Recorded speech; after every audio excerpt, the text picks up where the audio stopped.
Fakulti Multimedia Kreatif dan Komputeran FMKK Universiti Islam Selangor UIS merupakan pusat pengajian dalam bidang multimedia kreatif dan komputeran terletak di Bandar Seri Putra Kajang.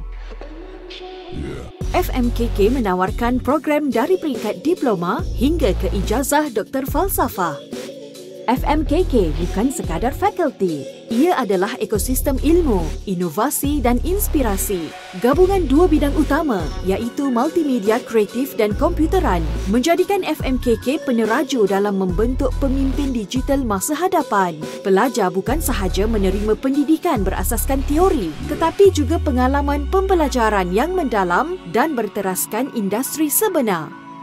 Terdapat dua jabatan utama di FMKK.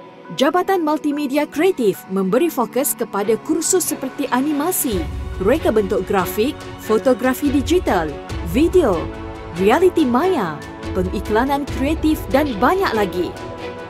Manakala Jabatan Komputeran memfokus kepada sains komputer, rangkaian komputer dan sistem maklumat.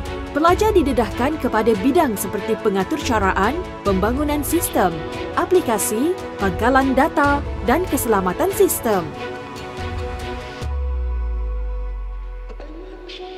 Pada peringkat prasiswazah, FMKK menawarkan program Diploma Multimedia, Diploma Sains Komputer, Ijazah Sarjana Muda Multimedia Kreatif Media Interaktif, Ijazah Sarjana Muda Teknologi Maklumat, Teknologi Rangkaian, Ijazah Sarjana Muda Multimedia Kreatif, Reka Bentuk Digital dan Ijazah Sarjana Muda Sistem Maklumat.